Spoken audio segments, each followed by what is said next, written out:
tu ne regardes pas cette vidéo par hasard. Ce que tu es sur le point de découvrir ne relève ni de la croyance ni de la fiction. C'est une technologie spirituelle oubliée, un code vibrant sculpté dans la conscience de ceux qui sont prêts à se souvenir. Thoth, bien avant la science moderne, avait déjà inscrit les lois de l'univers dans le silence de la pierre, dans la fréquence des êtres. Il n'a pas laissé un livre. Il a laissé une vibration. Si ta réalité semble te trahir, si malgré tes efforts rien ne bouge, c'est que ta vibration raconte une histoire que ta volonté ignore. Tu veux le changement, mais ton champ énergétique émet autre chose. Et l'univers n'écoute pas ce que tu dis, il répond à ce que tu vibres. Dans cette vidéo, tu vas apprendre comment réaligner ton énergie, comment décoder les interférences qui sabotent ta fréquence, et surtout, comment activer ce champ oublié pour qu'il devienne le véritable architecte de ta réalité. Mais pour cela, il faudra aller au-delà du mental. Ce que tu vas vivre ici est une initiation. Et elle commence maintenant. Il fut un temps où la science et la spiritualité ne faisaient qu'un. Avant que les dogmes ne divisent, avant que la raison n'éteigne l'intuition, un savoir vibrant circulait dans les temples, dans le souffle des initiés, dans le silence des pierres. Ce savoir, Thoth l'a laissé sans l'écrire. Il l'a gravé dans la structure même de la réalité. Pas sous forme de concept, mais sous forme de fréquence. Thoth ne parlait pas d'atomes ou d'ondes électromagnétiques, mais il décrivait un champ. Invisible, intelligent, connecté à chaque être vivant. Ce champ n'était pas une croyance. Il était le socle même de l'existence, le plan énergétique à partir duquel toute matière prend forme. Aujourd'hui, les chercheurs modernes parlent du champ unifié, de la trame de l'univers, des cordes vibrantes qui forment la matière. Ce que Thoth appelait simplement loi de correspondance. Ce que la physique quantique commence à effleurer, il l'avait déjà intégré dans une vision incarnée de l'univers. Un cosmos vivant, interactif, guidé par une seule règle. Ce que tu es à l'intérieur se manifeste à l'extérieur. Comme en haut, ainsi en bas. Comme à l'intérieur, ainsi à l'extérieur. Mais ce n'est pas une jolie formule spirituelle. C'est une loi de programmation. Le monde extérieur est un miroir vibratoire, reflétant ton état intérieur avec une précision absolue. Et tant que tu vibres dans le chaos, la peur ou le manque, ce que tu verras à l'extérieur ne sera qu'un écho de cette fréquence. Thoth n'a pas parlé en métaphore. Il a sculpté des portails de conscience dans la matière. Les fameuses tablettes d'émeraude ne sont pas simplement des textes anciens. Ce sont des codes vibratoires, des activateurs. Ils ne sont pas faits pour être compris mentalement, mais pour être ressentis, vécus dans le corps, dans le souffle, dans l'expérience. Aujourd'hui, beaucoup cherchent encore la vérité dans des livres, des discours, des concepts logiques. Mais la vérité vibratoire ne se lit pas, elle se révèle. Elle émerge quand ton champ s'accorde à une fréquence plus haute. Et c'est là que commence la véritable science spirituelle, non pas expliquée, mais expérimentée. Non pas convaincre, mais transformer. Tu peux répéter tous les mantras du monde, méditer pendant des heures, suivre les meilleures formations. Si ton champ n'est pas aligné, si tes émotions stagnent, si ta respiration est bloquée, rien ne changera vraiment. Parce que l'univers ne répond pas à tes efforts. Il répond à ton état vibratoire réel. Et cet état est une somme. La somme de tout ce que tu ressens, consciemment ou non. De tes croyances, de tes peurs, de tes mémoires émotionnelles, de ton rapport au corps, à l'espace, au silence. Ton chant parle même quand tu es muet.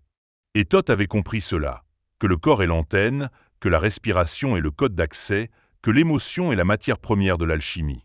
La plupart des gens essaient de créer leur vie comme on monte un meuble, étape par étape, avec une logique extérieure. Mais ce chant ne répond pas à la logique. Il répond à la cohérence, à la sincérité vibratoire, à l'authenticité ressentie dans le corps. Tu ne peux pas tricher avec l'univers. Il lit ce que tu vibres, pas ce que tu dis. Et pourtant, ce chant n'est pas ton ennemi. Il est ta plus grande ressource, ton plus fidèle miroir. Il te montre à chaque instant là où tu es désaligné. Chaque blocage, chaque répétition, chaque échec apparent est une rétroaction vibratoire. Une invitation à regarder à l'intérieur, non pas pour t'accuser, mais pour réintégrer, pour réaccorder. Imagine ton chant comme un orchestre. Chaque émotion, chaque pensée, chaque geste est une note. Si tu vibres l'harmonie, le monde devient musique. Si tu vibres le chaos, la vie devient dissonance. Et c'est là le message fondamental du code de Thoth. Tout est vibration, et tout peut être transformé par la vibration. Pas besoin de comprendre chaque mot, chaque symbole. Ce que tu ressens maintenant, en lisant ces lignes, c'est déjà l'activation du code. Ton champ sait. Il se souvient. Même si ton esprit doute, même si ta logique résiste, une partie de toi entend déjà l'appel. Parce que ce code n'est pas extérieur à toi. Il est inscrit dans ta fréquence. Et la bonne nouvelle, c'est que tu n'as pas besoin de le mériter. Tu as juste besoin d'y revenir. De faire de ton souffle un pont, de ta conscience une lampe, de ton corps un temple. Et quand tu commences à vibrer avec cette précision, tout change. Pas par magie, par résonance. Ce que Thoth a laissé n'est pas une doctrine. C'est une invitation. Une voie de retour vers l'intégrité énergétique, vers l'incarnation totale de ce que tu es déjà. Il ne s'agit pas d'ajouter. Il s'agit de révéler. De te rappeler ce que tu n'as jamais cessé d'être. Le code oublié, ce n'est pas un secret caché dans les pyramides. C'est un savoir vivant dans chaque souffle que tu prends avec conscience. Et c'est ce que tu vas maintenant apprendre à activer, non par effort, mais par fréquence. Le champ humain n'est pas une image abstraite. C'est une réalité invisible mais tangible, une pulsation continue autour de toi, façonnée par chaque pensée, chaque émotion, chaque souvenir que tu portes en toi. Ce champ, certains l'appellent aura, d'autres corps énergétiques. Mais au-delà des noms, c'est une structure d'information vivante. Une cartographie subtile de tout ce que tu es, de tout ce que tu crois, et surtout de tout ce que tu vibres. Ce champ, tu ne le vois peut-être pas, mais tu le ressens. Il se manifeste dans tes sensations, dans l'intuition que tu as en présence d'une personne, dans les ambiances qui te dérangent ou qui te nourrissent. Il agit comme un langage silencieux, plus direct que les mots. Et surtout, il est le miroir fidèle de ton état intérieur. Tu ne peux pas le contrôler avec la volonté.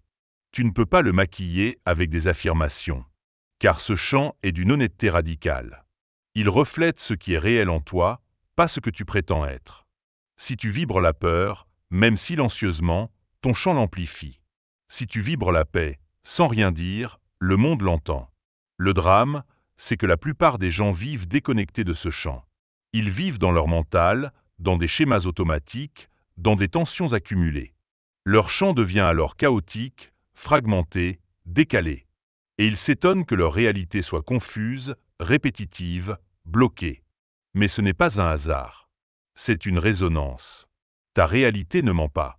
Elle reflète exactement le signal que ton champ émet en continu. Et ce signal n'est pas une intention mentale. C'est une vibration globale. Un état d'être. Tu peux vouloir la paix, mais si ton champ vibre la guerre intérieure, c'est le conflit que tu rencontreras. Tu peux vouloir l'amour, mais si tu vibres la peur d'être blessé, c'est l'éloignement que tu attireras. Et c'est là le point crucial. Tu ne crées pas ta réalité à travers ce que tu veux. Tu la crées à travers ce que tu vibres. Et la vibration ne ment jamais. Mais comment reconnaître ce que ton champ vibre réellement? La réponse est simple. Observe ta vie. Ta vie ne te juge pas, elle te reflète. Chaque schéma qui se répète, chaque relation qui se brise de la même manière, chaque obstacle qui revient est une signature vibratoire. Une fréquence que tu portes encore en toi, souvent sans le savoir. Tu veux savoir si tu vibres la peur? Regarde où tu évites. Tu veux savoir si tu vibres le manque? Regarde comment tu réagis face à l'abondance. Tu veux savoir si tu vibres la culpabilité? Observe tes pensées silencieuses quand tu es seul, face à toi-même. Ton champ est un radar. Il capte tout. Et il diffuse tout. Y compris ce que tu réprimes, ce que tu caches, ce que tu refuses de ressentir. Chaque émotion non vécue devient une onde stagnante dans ton champ. Chaque pensée répétitive devient une programmation vibratoire. Et chaque tension dans ton corps est un message énergétique non écouté. Mais voici la vérité libératrice. Ce champ, tu peux le réaligner. Pas par force, mais par présence. Pas par logique, mais par résonance. Il ne s'agit pas de corriger ce que tu ressens. Il s'agit de le reconnaître, de l'accepter, de lui laisser de l'espace. Quand tu reconnais une peur, elle se transforme. Quand tu accueilles une tristesse, elle se dissout. Quand tu écoutes ton chant, il s'ordonne. Ce travail n'est pas mental. Il est vibratoire. Il commence dans le souffle, dans le corps, dans l'instant. Lorsque tu respires avec conscience, tu modifies ton signal. Lorsque tu bouges avec intention, tu recalibres ta fréquence. Lorsque tu sens profondément ce qui t'habite, tu réorganises ton champ. Et alors, la magie opère. Non parce que tu l'as demandé, mais parce que tu l'as permise. Tu verras que les choses se déplacent sans effort, que les rencontres deviennent justes, que les décisions s'éclairent, que les synchronicités se multiplient.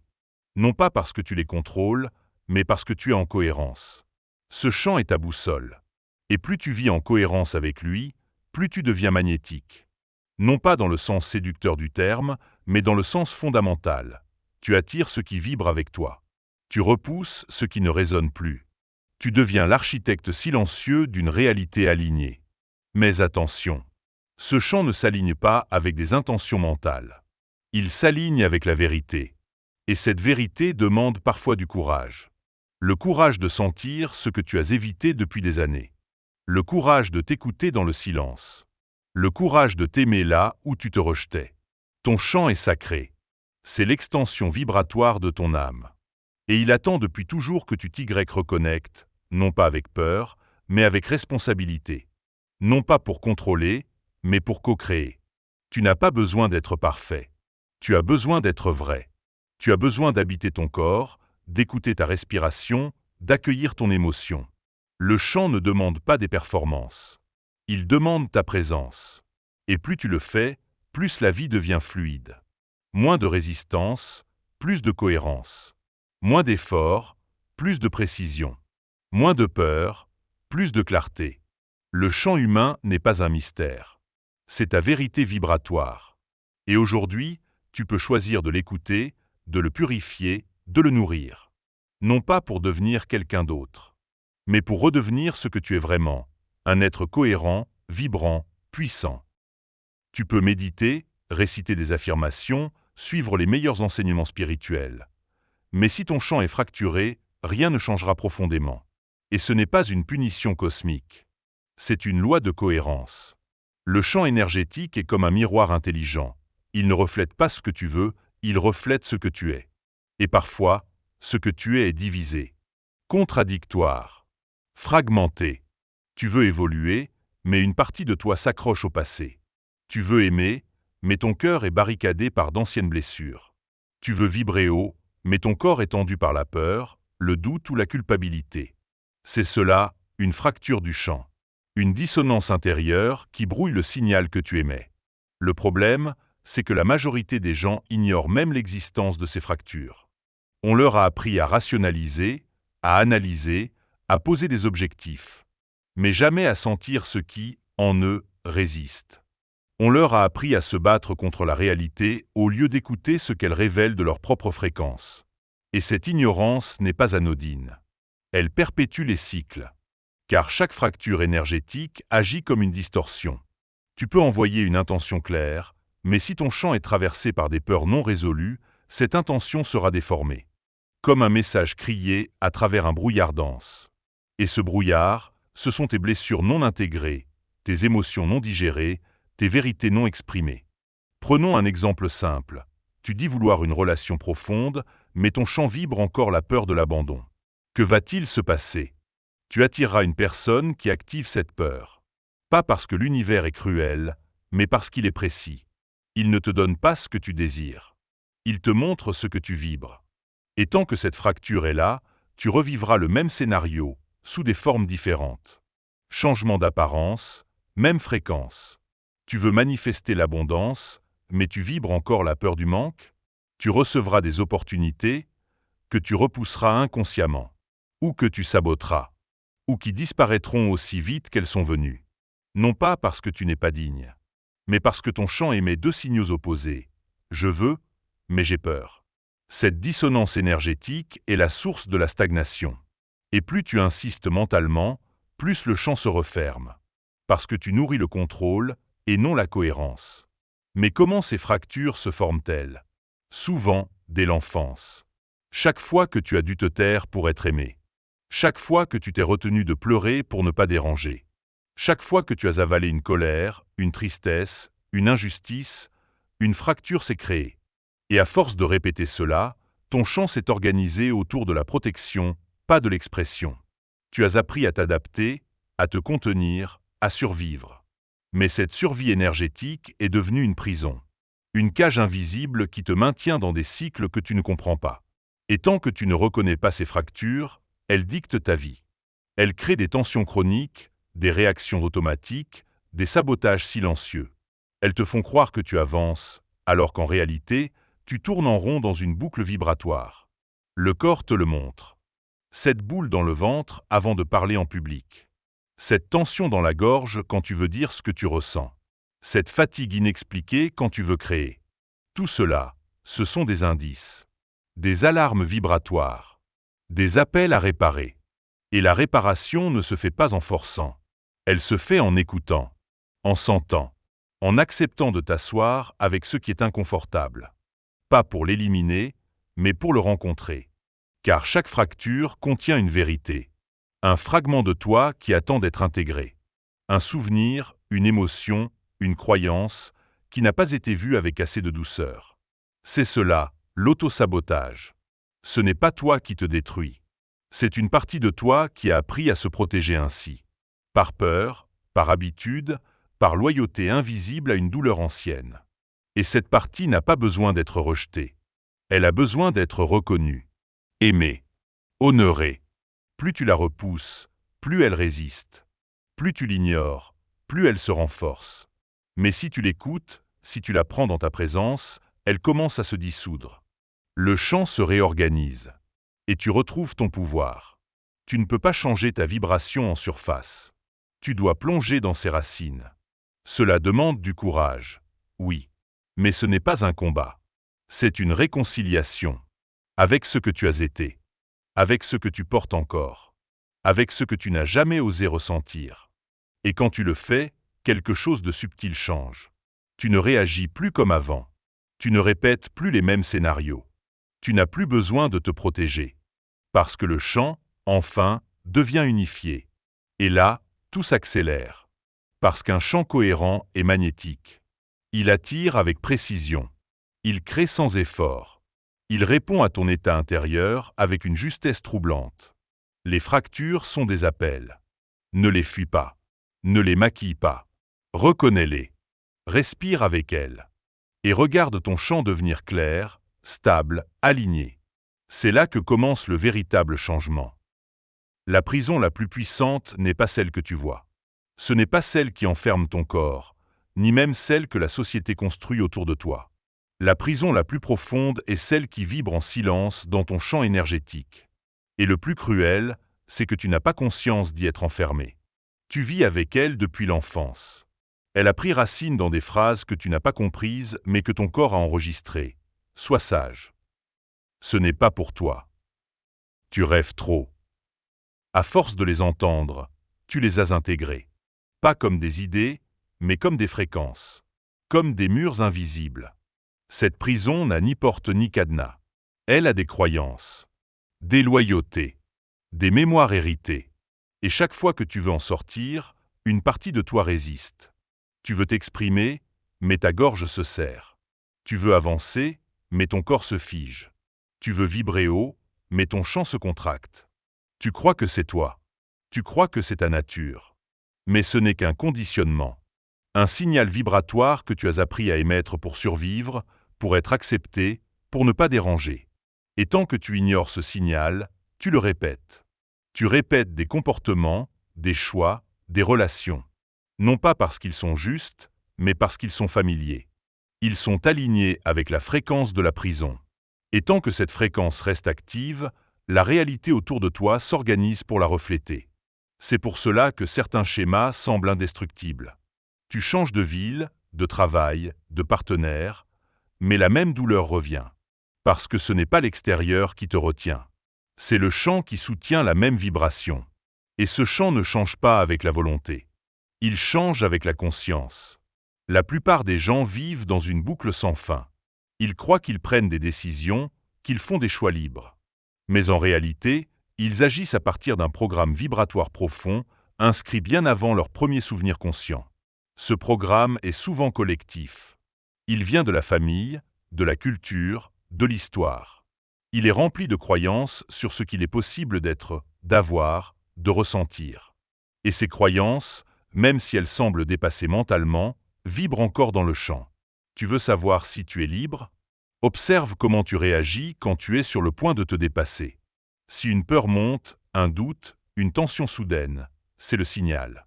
Le signal que la prison énergétique est encore active. Et que ton champ tente de te garder dans le connu. Mais ce connu n'est pas la sécurité. C'est l'illusion. La vraie sécurité n'est quand ton champ est aligné. Quand ton énergie n'est plus en guerre contre ton expansion. Quand tes intentions ne sont plus sabordées par des mémoires invisibles. Quand ta respiration devient fluide, même au milieu de l'inconnu. Et pour en arriver là, il faut d'abord reconnaître la prison. Pas comme une faute, mais comme une information. Une fréquence apprise. Une boucle vibratoire qui peut être réécrite. Tu n'es pas responsable de l'avoir reçue, mais tu es libre de la transformer. La première étape, c'est l'observation. Chaque fois que tu veux quelque chose et que tu ressens l'opposé, arrête-toi. Ne fuis pas. Ne compense pas. Écoute. Que se passe-t-il dans ton corps? Quelles pensées surgissent? Quelle émotion émerge? Derrière chaque blocage se cache une mémoire. Et derrière chaque mémoire, une vibration. Tant qu'elle reste inconsciente, elle dirige ta vie. Mais une fois mise en lumière, elle commence à se dissoudre. Tu n'as pas besoin d'y mettre des mots précis. Tu as besoin d'y mettre de la présence. Parce que ce qui maintient la prison, ce n'est pas la mémoire elle-même. C'est la résistance à la ressentir. C'est le fait de l'avoir jugée, rejetée, ignorée. Dès que tu t'assois avec elle, avec respect, elle perd de sa densité. Et ton champ commence à se réorganiser. La prison fréquentielle se nourrit de l'oubli. Elle se dissout dans la conscience. Et la conscience, ce n'est pas la compréhension mentale. C'est l'alignement du corps, de l'émotion et du souffle dans un même espace. Quand tu respires avec une peur au lieu de la fuir, tu transperces un mur. Quand tu accueilles une tristesse au lieu de l'analyser, tu ouvres une fenêtre. Ce processus n'est pas linéaire. Il est vibratoire. Parfois, une seule respiration consciente peut libérer une tension ancienne. Parfois, il faut revenir encore et encore, jusqu'à ce que la fréquence soit vraiment transformée. Mais chaque pas est un pas vers la liberté. Pas une liberté extérieure. Une liberté vibratoire. Celle d'être enfin en cohérence avec ce que tu es profondément. La prison fréquentielle n'est pas là pour te punir. Elle est là pour te réveiller. Et ce réveil commence maintenant. Car rien ne change tant que tu crois que c'est l'extérieur qui doit bouger. Tout change quand tu comprends que le mouvement commence à l'intérieur. Ce chant, cette vibration, cette mémoire, tout peut être réorganisé. Pas avec des efforts violents, mais avec une présence constante. Pas avec des techniques compliquées, mais avec une intention claire. C'est cette pratique que tu vas maintenant découvrir. Comment déverrouiller la prison vibratoire, non pas en la combattant, mais en y apportant de la lumière. Car lorsque la lumière pénètre, l'ombre ne peut plus tenir. Avant toute pensée, toute croyance, tout mot, il y avait le souffle. Le souffle est le tout premier acte de ton existence. Il est aussi le plus oublié. Parce qu'on respire sans y penser, comme si cela allait de soi. Et pourtant, c'est là, précisément, que réside une des plus puissantes clés vibratoires de transformation. La respiration, lorsqu'elle est inconsciente, alimente la survie. Elle entretient les cycles automatiques, les schémas de défense, les fréquences contractées. Mais quand elle devient consciente, elle devient sacrée. Elle cesse d'être un simple échange gazeux. Elle devient un canal de réalignement énergétique. Thoth le savait. Les anciens maîtres le savaient. Toutes les traditions initiatiques ont honoré le souffle comme un portail. Non pas vers le ciel, mais vers l'intérieur. Parce que la respiration est le pont entre les mondes, celui de l'esprit agité et celui du corps sage, celui de la peur conditionnée et celui de la vérité vibrante. Pourquoi est-ce si puissant? Parce que le souffle agit directement sur ton système nerveux. Il est le seul processus autonome que tu peux aussi contrôler volontairement. Ce simple fait est une invitation. Si tu peux influencer ta respiration, tu peux influencer ton état d'être. Et chaque fois que tu inspires avec conscience, tu envoies un message à ton champ. Je suis ici. Je suis prêt. Je suis en sécurité.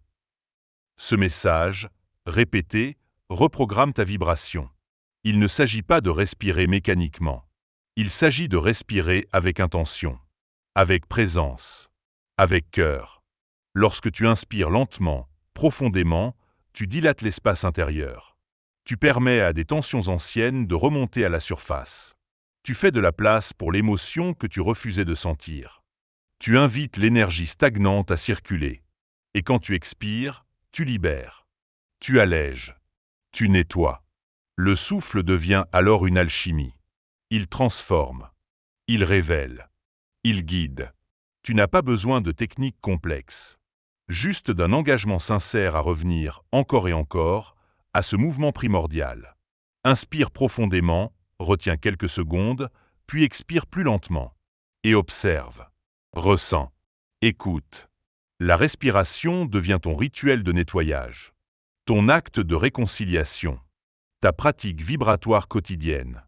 Et peu à peu, tu remarques un changement. Les pensées ralentissent. Le corps se relâche. Les émotions deviennent des vagues que tu peux traverser, au lieu d'en être submergé. Ce n'est pas un miracle. C'est une cohérence retrouvée. Ton chant commence à s'accorder. Et l'univers, toujours en écoute, répond. C'est ce que la science commence à mesurer. Le souffle influence la variabilité cardiaque, la production hormonale, l'équilibre du système nerveux autonome. Mais au-delà de ces faits biologiques, c'est ton être entier qui se réorganise. Parce que le souffle ne touche pas que les organes. Il touche la fréquence. Respirer, c'est vibrer différemment.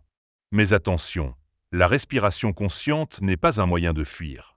Ce n'est pas une technique pour éviter ce que tu ressens. C'est un espace pour l'accueillir, pour le laisser être, pour le laisser bouger à travers toi sans résistance. Et dans ce mouvement, la guérison se fait. Non pas par effort, mais par présence. Tu veux transformer ta vie? Commence par ton souffle. Tu veux manifester une réalité alignée? Respire-la. Respire avec elle, comme si elle était déjà là. Car le chant ne comprend pas l'attente. Il comprend la fréquence vécue. Quand tu respires avec gratitude, même au cœur du chaos, ton chant s'ouvre. Quand tu respires avec foi, même dans l'incertitude, ton chant se renforce. Quand tu respires avec amour, même dans la solitude, ton chant s'illumine. Ce n'est pas de la poésie. C'est une mécanique vibratoire. Et voici le secret que peu enseigne. Le souffle n'agit pas seul. Il devient réellement transformateur quand il est combiné avec l'intention, l'émotion et le corps. Inspire avec conscience, ressens avec authenticité, bouge avec présence. Et tu accèdes à une autre réalité. Car le souffle t'ancre. Il te ramène ici. Il t'empêche de fuir dans le passé ou de t'angoisser pour l'avenir. Il te donne la clé du seul endroit où la transformation est possible. Maintenant, tu n'as pas besoin d'atteindre un niveau de perfection spirituelle. Tu as besoin d'être là. De respirer là où tu as mal. De respirer là où tu doutes. De respirer là où tu avais cessé de vivre. Et alors, lentement mais sûrement, ton champ s'éclaircit. Tes décisions deviennent plus fluides. Tes relations plus sincères. Tes désirs plus précis.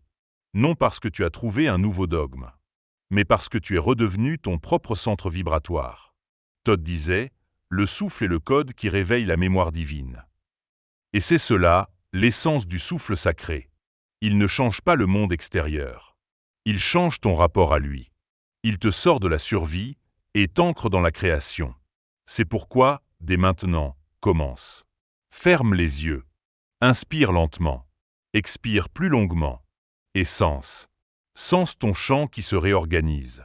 Sens ton corps qui revient à lui. Sens ta fréquence qui s'élève. Ce simple acte, répété, devient un rituel sacré. Un rappel quotidien que tu es maître de ta vibration. Non par contrôle, mais par présence. Respire. C'est là que tout commence. On t'a appris que certaines émotions sont bonnes, d'autres mauvaises. On t'a félicité quand tu étais calme, souriant, raisonnable. On t'a ignoré ou puni quand tu étais en colère, triste, bouleversé. Alors tu as appris à réprimer, à cacher ce que tu ressens, à faire semblant d'aller bien, même quand ton intérieur criait l'inverse. Mais voici la vérité que peu osent regarder en face. Ce que tu refuses de ressentir ne disparaît pas. Cela descend. Cela se loge dans ton corps, dans ton chant, dans ta vibration. Et cela continue d'agir. En silence, en profondeur. L'émotion non vécue devient une empreinte vibratoire. Une onde qui déforme ton champ. Une mémoire active qui colore tes pensées, influence tes choix, crée des réactions disproportionnées. Et tant que cette émotion reste bloquée, tu vis à travers elle, même si tu l'ignores. L'erreur n'est pas d'avoir peur, ou d'être en colère, ou d'être triste. L'erreur est de penser que tu ne dois pas le ressentir. De croire que ressentir, c'est être faible. Que pleurer, c'est échouer. Que la vulnérabilité est un danger. Mais ce sont des mensonges culturels. Des réflexes de survie. Des stratégies apprises dans un monde qui a oublié comment écouter. L'alchimie émotionnelle, c'est exactement l'inverse. Ce n'est pas fuir l'émotion. Ce n'est pas la contrôler. C'est l'honorer. C'est la reconnaître comme une fréquence brute, une énergie non transformée, un message qui attend d'être entendu. Chaque émotion est un portail. La colère, quand elle est ressentie sans violence, devient une puissance d'affirmation. La tristesse, lorsqu'elle est accueillie, révèle la profondeur de ton cœur. La peur, si tu l'écoutes, t'indique précisément où se trouve ton pouvoir bloqué. Et tu n'as pas besoin d'analyser pendant des années. Tu as besoin de présence, d'un espace de sécurité intérieure, d'un souffle qui t'accompagne, d'un corps que tu habites pendant que l'émotion traverse. C'est cela, transmuter, ne pas s'identifier à l'émotion, mais ne pas la fuir non plus. Rester avec, respirer à travers, laisser l'énergie circuler jusqu'à ce qu'elle change de forme. Car elle le fera. Toujours. Une émotion bloquée est comme de l'eau stagnante. Elle attire les parasites, crée de la lourdeur, limite le mouvement. Mais quand tu ouvres la voie, quand tu permets au courant de revenir, tout s'épure. Et ton champ s'éclaire. Ta vibration se libère. Tu n'as rien supprimé. Tu as tout traversé. Mais cela demande de désapprendre. Car ton mental voudra fuir. Il voudra comprendre, justifier, étiqueter. L'émotion, elle, ne demande pas à être expliquée. Elle demande à être ressentie. Et plus tu pratiques cela, plus tu découvres que l'émotion n'est pas un obstacle à la spiritualité. Elle en est la voie royale. Parce que l'émotion est l'endroit exact où ton être se manifeste dans la matière. Elle est le point de rencontre entre l'âme et le corps. Entre l'invisible et le concret. Quand tu ressens, tu vibres. Et quand tu vibres, tu crées. Alors imagine ce que cela change, si tu vibres ta vérité, ta puissance, ta compassion. Si tu ne portes plus la honte, la peur, la colère des autres. Si tu ne stockes plus dans ton champ les mémoires qui ne t'appartiennent pas. L'émotion devient une boussole. Elle te dit ce qui est vivant, ce qui a été nié, ce qui doit être réintégré. Et c'est là que la véritable spiritualité commence. Pas dans les hauteurs mystiques, mais dans les profondeurs viscérales. Dans l'instant où tu choisis de rester, même quand c'est inconfortable. Même quand tu trembles. Même quand tu pleures. C'est là que la force naît. Une force qui ne vient pas du contrôle, mais de l'authenticité. Plus tu ressens, plus tu te reconnectes. À ton corps, à ton chant, à ta fréquence originelle. Celle d'avant les blessures, d'avant les protections, d'avant le conditionnement. Et c'est là que tu deviens créateur. Parce que ce que tu vibres n'est plus fragmenté. Il est pur. Il est aligné. Tu ne peux pas créer une réalité cohérente avec un champ désaccordé. Et tu ne peux pas accorder ton champ sans ressentir pleinement ce qui y vibre déjà. Alors cesse de fuir. Respire avec ta peur. Danse avec ta colère. Pleure avec ta tristesse. Laisse l'émotion t'enseigner. Elle est plus sage que tu ne crois. Et lorsque tu l'auras traversée, tu verras, l'univers aura déjà changé. Ton corps n'est pas un simple véhicule. Ce n'est pas une coquille que tu dois supporter ou discipliner pour évoluer spirituellement. Ton corps est un sanctuaire. Un instrument vibratoire d'une extrême précision. Un canal vivant à travers lequel se manifeste ta fréquence réelle. Le plus grand malentendu spirituel, c'est d'avoir voulu séparer le corps de l'esprit. Comme si la matière était un obstacle. Comme si la chair devait être transcendée. Mais Thoth, comme tous les anciens initiés, savait que le corps est la clé. Il est l'interface entre l'invisible et le visible, entre l'intention et la création, entre la vibration et la matière. Ton corps parle. Il parle tout le temps. Mais pas avec des mots. Il parle avec des postures, des douleurs, des sensations, des impulsions. Il traduit chaque émotion refoulée, chaque croyance inconsciente, chaque tension non intégrée. Il te montre exactement ce que ton chant contient. Il est ton miroir le plus intime. Regarde ta posture quand tu doutes. Observe ta respiration quand tu as peur. Sens la tension de tes épaules quand tu essaies de contrôler.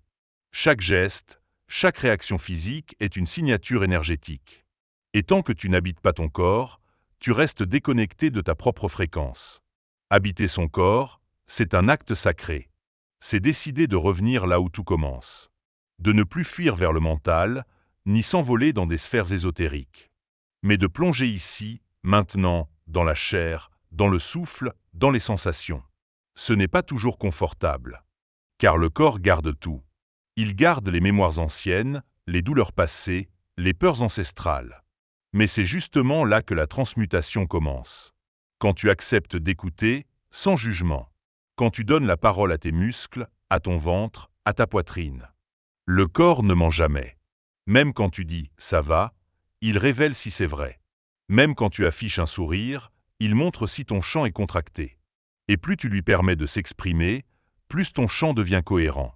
Les pratiques corporelles conscientes ne sont pas des exercices de bien-être. Elles sont des rituels vibratoires. Le yoga, la danse, la marche méditative, les arts martiaux ne sont pas des moyens de performance. Ce sont des outils d'alignement. À chaque respiration, chaque mouvement, tu ajustes ta fréquence.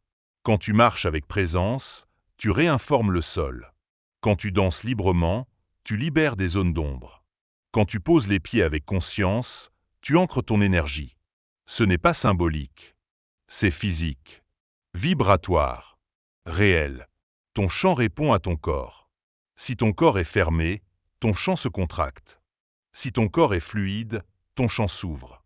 Et quand les deux sont alignés, tu deviens magnétique. Tu vibres avec cohérence. Tu attires avec précision. Mais cela demande une pratique.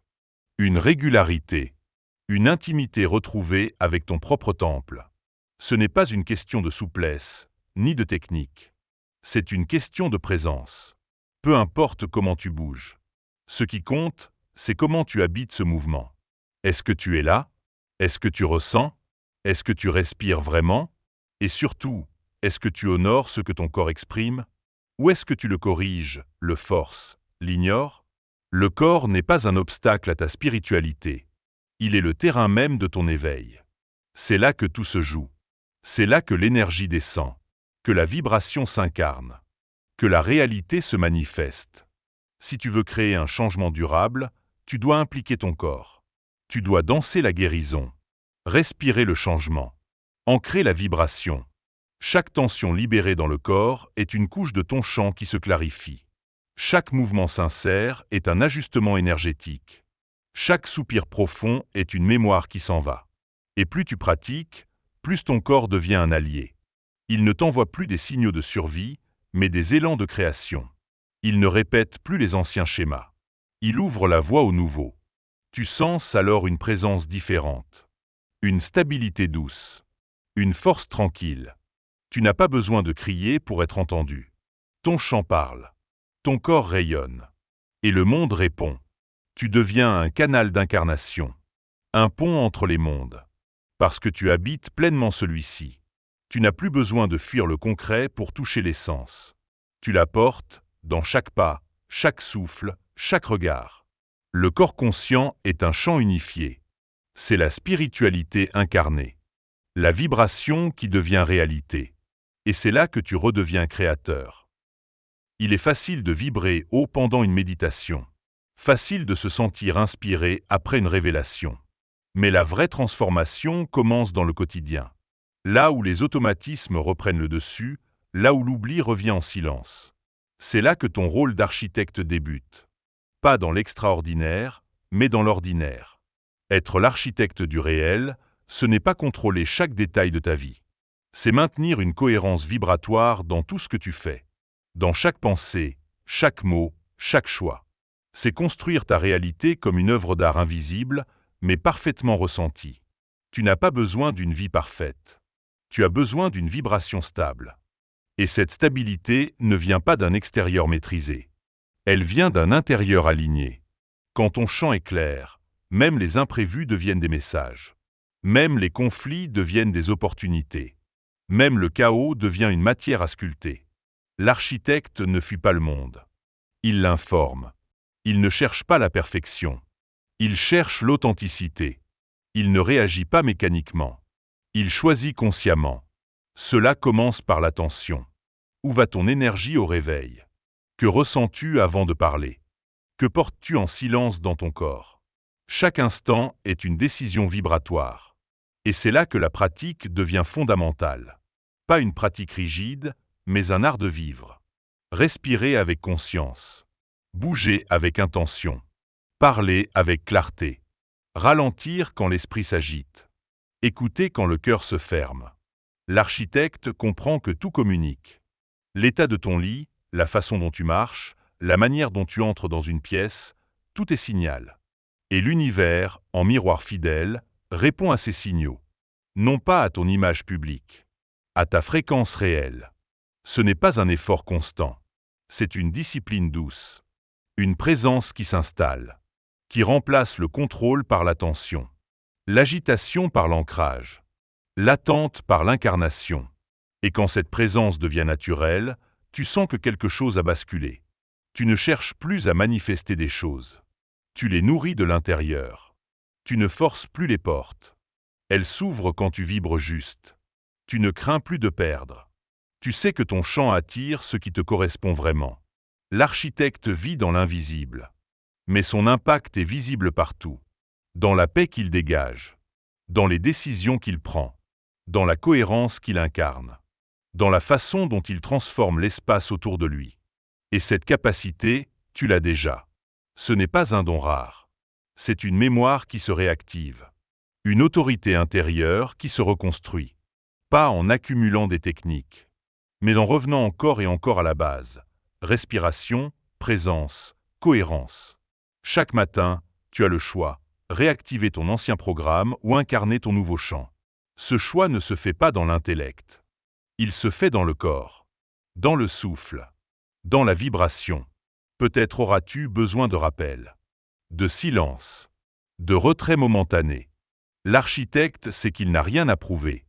Il revient toujours à lui, parce qu'il sait que c'est là que tout se joue. Même quand tu échoues, même quand tu perds le fil, tu peux toujours revenir. Ce n'est pas un chemin linéaire. C'est une spirale. Chaque retour t'élève. Chaque prise de conscience t'affine. Chaque geste juste t'aligne un peu plus. Et l'univers, toujours précis, répond. Non pas parce que tu l'as forcé, mais parce que tu vibres désormais ce que tu demandes. Et c'est cela, la véritable maîtrise. Ne pas seulement comprendre les lois. Les vivre. Thoth n'a jamais parlé de contrôler la réalité. Il a parlé d'en être le canal. Il a montré que la fréquence précède la forme. Que l'énergie précède la matière, que l'alignement précède la manifestation. Alors respire. Rappelle-toi qui tu es. Nettoie ton champ. Honore ton corps. Sens ton cœur. Et recommence. Chaque jour. Parce que la réalité que tu vis est une réponse vivante à la fréquence que tu maintiens. Tu es l'architecte. Et chaque choix, aussi petit soit-il, façonne le monde autour de toi.